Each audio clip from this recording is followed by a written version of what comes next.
को हत्या, धार्मिक वैमनस्य फैलाने और घातक हथियारों के साथ दंगा करने का दोषी माना है। सत्यमेव जयते।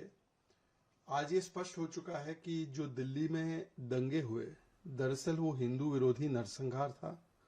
वो ऑर्गेनिक नहीं ऑर्गेनाइज था, स्पॉन्टेनियस नहीं स्पॉन्सर्ड था। और दुख की बात है कि आम आदमी पार्टी, कांग्रेस और उनका पूरा इकोसिस्टम इसमें शामिल था, क्योंकि ताहिर हुसैन उस समय पर आम आदमी पार्टी के बहुत वरिष्ठ नेता थे। केजरीवाल, संजय सिंह के साथ उठना बैठना था।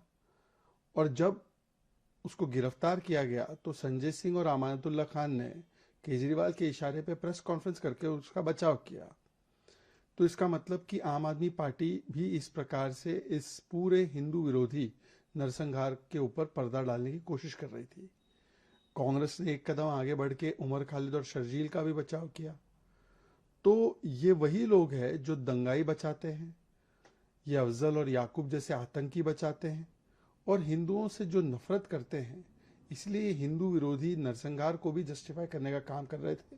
ये केवल एक ताहिर हुसैन की नहीं, बल्कि इनके पूरे इकोसिस्टम की कन्विक्शन है। सत्यमेव जयते, the conviction of Tahir Hussain proves that in 2020 in Delhi, what we saw was not a riot, but a targeted, very planned attack on Hindus. It was not spontaneous, it was sponsored. It was not organic, it was organized, and it was given patronage by the Aam Aadmi Party, Congress Party, and their ecosystems. Because when Tahir Hussain was a councillor of Aam Aadmi Party, close to Arvind Kejriwal, when he was taken into custody, Sanjay Singh and Amanatullah Khan organized a press conference to defend him. And we have seen the manner in which the entire ecosystem has defended even Umar Khalid and Sharjeel Imam. They always put vote bank niti above Rashtra niti, and it shows their Hindu hatred. Today, the entire caucus of Aam Aadmi Party and Congress, which was defending Tahir, stands convicted. Sir, Jammu Kashmir के मुख्यमंत्री उमर अब्दुल्ला ने social media पर Donald Trump के नाम से एक sarcastic post साझा करते हुए बीजेपी पर निशाना साधा। उन्होंने राज्य का दर्जा बहाल करने के मुद्दे पर बीजेपी को घेरा है। ये पोस्ट नेशनल कॉन्फ्रेंस में जंतर मंतर पर प्रस्तावित विरोध प्रदर्शन से पहले आई थी। देखिए, उमर अब्दुल्ला जी को पूरा अधिकार है कि वो जम्मू कश्मीर के स्टेट के विषय में बोले। उसके प्रति भारत सरकार का क्या स्टैंड है वो भी सुप्रीम कोर्ट और पार्लियामेंट में स्पष्ट है।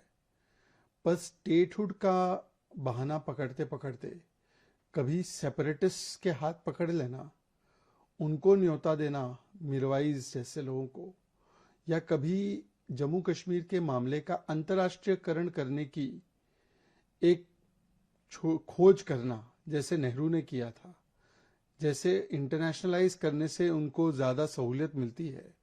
तो ये दिखता है कि भारत के जम्मू कश्मीर को अंदरूनी मामला नहीं मानते उमर अब्दुल्ला, वो ऐसा मामला मानते जिसका अंतर्राष्ट्रीयकरण, इंटरनेशनलाइजेशन होना चाहिए, और मुझे लगता है बहुत बड़ा अपराध है। एक second.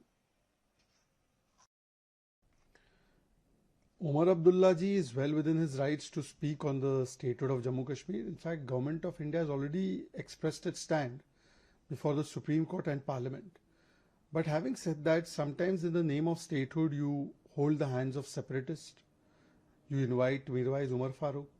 And then sometimes you want to internationalize the Jammu Kashmir issue.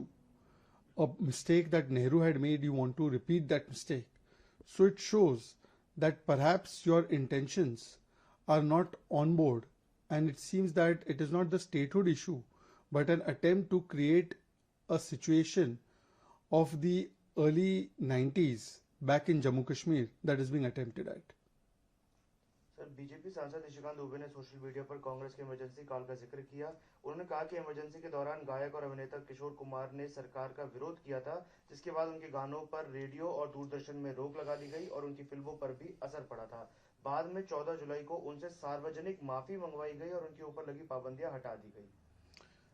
आज जब कांग्रेस पार्टी लोकतंत्र और संविधान के बड़े बड़े लेक्चर देती है, तो इतिहास में उनके क्या काले कृत्य रहे हैं उसका खुलासा दिन प्रतिदिन होता जाता है। जिस प्रकार से इमरजेंसी लगाई गई, हर संवैधानिक संस्था को कुचला गया, कमिटेड जुडिशरी बनाना, पार्लियामेंट को एक प्रकार से पंगु बनाकर सभी पार्लियामेंटेरियंस को जेल में डाल देना, उसी समय पर संविधान में एक मिनी संविधान संशोधन लाना, जुडिशियल रिव्यू के साथ छेड़खानी करना, मीडिया को भी पकड़ के जेल में डाल देना, सेंसरशिप लाना। पर इसके अलावा किशोर कुमार और बाकी क्रिएटिव आर्टिस्ट जिन्होंने उस समय की इंदिरा गांधी की सरकार का, संजय गांधी का इमरजेंसी का समर्थन नहीं किया, उनको भी किस प्रकार की प्रताड़ना झेलनी पड़ी कि किशोर कुमार की आवाज ही बंद कर दी गई।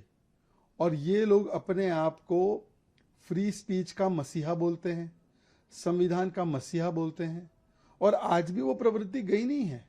आज भी यदि कोई आर्टिस्ट, कोई पत्रकार इनसे सवाल पूछ ले तो ये 14 पत्रकारों को बॉयकॉट करते हैं।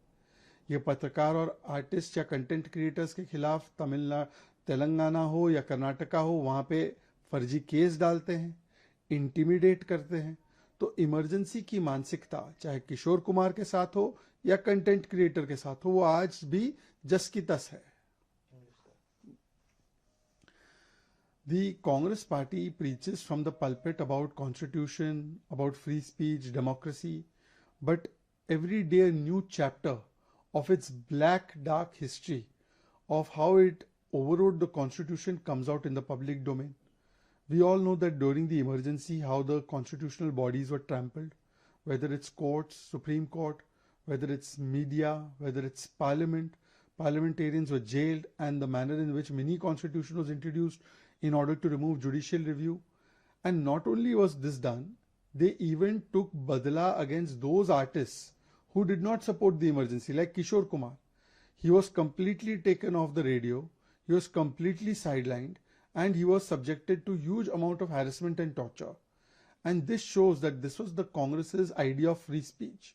And nothing has changed even today. Even under Rahul Gandhi, their chief ministers, their MPs and others, they target content creators, YouTubers, or even the journalists who are asking questions of their government. Take a look at Telangana, take a look at Karnataka. Chief ministers are arresting people left, right and center